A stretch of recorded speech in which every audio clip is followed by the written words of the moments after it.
Olá! A gente vai mergulhar hoje numa das ideias mais consolidadas da história do cristianismo. Tudo isso com base na obra de Stanley E. Porter. Sabe aquela história de que o apóstolo Paulo e Jesus nunca jamais se encontraram? Pois é, isso é tratado quase como um fato. Mas e se essa história toda não for bem assim? Essa pergunta é para provocar mesmo. E tem um bom motivo para isso. Ela bate de frente com mais de 100 anos de consenso entre os estudiosos. E olha, ela abre a porta para uma história incrível sobre como certas ideias surgem, somem e, de vez em quando, são redescobertas. Pois é, essa tem sido a visão padrão, sabe? Aquela que é ensinada nos seminários, que está na maioria dos livros sobre o Novo Testamento. A história é sempre a mesma. Paulo, aquele perseguidor que virou apóstolo, só teria conhecido Cristo numa visão, lá na estrada para Damasco, ou seja, ele nunca teria visto o Jesus de carne e osso. Só que nem sempre foi assim. Essa não era a única ideia na mesa. Vamos fazer uma viagem no tempo aqui para resgatar uma hipótese que já foi defendida por gente muito importante, mas que depois foi, assim, praticamente varrida para debaixo do tapete da história. Olha só, coisa de um século atrás, uns nomes de peso como Ramsay, Weiss e Moulton, eles batiam o pé que sim, Paulo tinha conhecido Jesus. E não era qualquer um não, eram gigantes, cada um na sua área. O Ramsay na arqueologia, o Weiss na teologia e o Moulton, poxa, um dos maiores especialistas em grego do Novo Testamento da época. Então, fica a pergunta, né? Como é que uma ideia defendida por gente tão gabaritada simplesmente some do mapa? A resposta está numa verdadeira batalha de ideias, uma briga que mudou completamente o jeito que se entende o cristianismo lá no comecinho. Ok, vamos entender isso direito. O sumiço dessa hipótese não foi por acaso, não. Foi o resultado direto do trabalho de um grupo de acadêmicos muito influentes que defenderam com unhas e dentes que Jesus e Paulo eram figuras, assim, fundamentalmente diferentes, quase opostas, na verdade.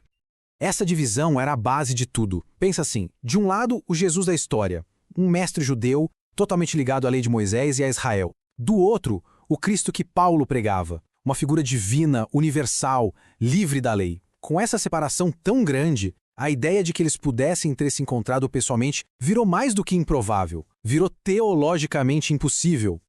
E quem começou com isso foi um cara chamado Ferdinand Christian Bauer.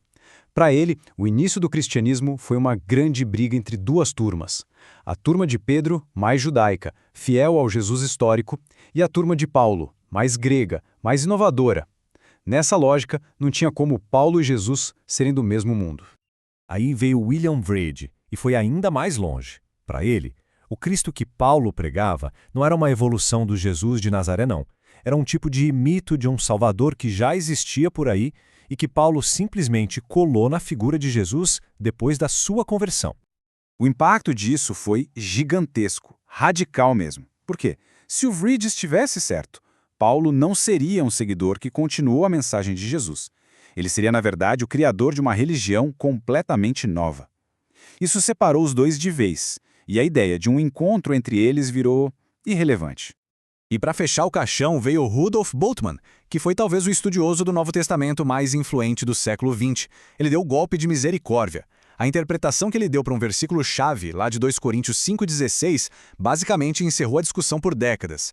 Ele disse que a frase ali falava só de um ponto de vista humano, e não de ter conhecido Jesus de verdade, fisicamente.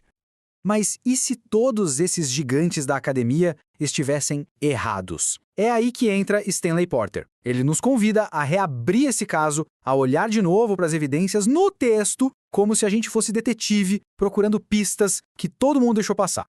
A nossa primeira pista está lá na famosa cena da conversão de Paulo. Ele está no chão, cego por aquela luz do céu, ouve uma voz e pergunta: "Quem és tu, Senhor?" Bom, à primeira vista parece a pergunta de alguém que não faz a menor ideia de com quem está falando, certo? Só que o Porter propõe uma leitura bem diferente. Ele diz que essa não é uma pergunta de quem não conhece. É a pergunta de alguém em choque, que reconhece a pessoa, mas não consegue acreditar que aquela figura que ele conhecia é o ser divino que está ali, na frente dele. É quase como se ele dissesse: "É você mesmo? Como assim?" A segunda pista vem do próprio Paulo defendendo o seu peixe, o seu apostolado. Para defender a autoridade dele, ele lança umas perguntas retóricas e uma delas é a base de tudo. Ele afirma que viu Jesus. E aqui o pulo do gato está na análise linguística do Porter. Presta atenção. Ele mostra que Paulo usa o nome Jesus, que é como ele geralmente se refere ao homem e à figura histórica. E a frase Jesus, nosso Senhor, conecta as duas coisas, o homem que ele viu e o ser divino que ele adora. Isso reforça a ideia de que ter visto Jesus de carne e osso era uma condição essencial para ele ser considerado um apóstolo. E agora a gente chega na pista mais importante e também na mais polêmica de todas. Esse é o versículo que o Bultmann usou para praticamente acabar com a discussão. É aqui que o bicho pega na briga pela interpretação. Olha só o centro da questão. A interpretação padrão traduz uma pequena expressão em grego, ei kai, como um ser hipotético. Aí a frase fica assim: mesmo que a gente tivesse conhecido Cristo de um jeito humano, não conhecemos mais. Mas o Porter argumenta que, gramaticalmente, essa expressão funciona mais como um embora ou se de fato. E aí, olha a mudança. Paulo estaria dizendo: embora a gente de fato tenha conhecido Cristo fisicamente, agora o conhecemos de um jeito novo. A diferença é brutal. É sísmica. Tá, mas e daí? Por que essa briga toda por causa de gramática e história realmente importa? É que se a hipótese do Porter estiver certa, as consequências são gigantescas. E não só para os estudiosos, mas para como se entende o cristianismo na sua essência. Pensa bem, se Paulo conheceu Jesus, tudo muda. Aquela divisão enorme entre os dois, desaparece. A teologia do Paulo deixa de ser uma invenção dele e passa a ser uma continuação, talvez até com ecos diretos do que ele ouviu da boca do próprio Jesus. Ele deixa de ser o segundo fundador e vira um seguidor. A conexão entre o Jesus da história e o Cristo da fé se torna uma linha reta, sem quebra. Essa citação do Porter resume tudo perfeitamente. A teologia de Paulo não é uma quebra, é uma ponte. As palavras que a gente lê nas cartas dele podem ser ecos diretos do que ele ouviu lá em Jerusalém. Isso transforma completamente o jeito que a gente enxerga a ligação entre Jesus e a igreja que veio depois. Isso tudo nos deixa com uma última provocação.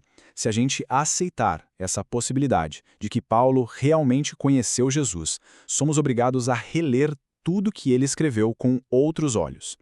Quantos dos ensinamentos que a gente sempre acreditou só a Paulo podem ser, na verdade, reflexos, memórias ou até desdobramentos de coisas que ele ouviu pessoalmente? Bom, a resposta para essa pergunta ainda está sendo buscada.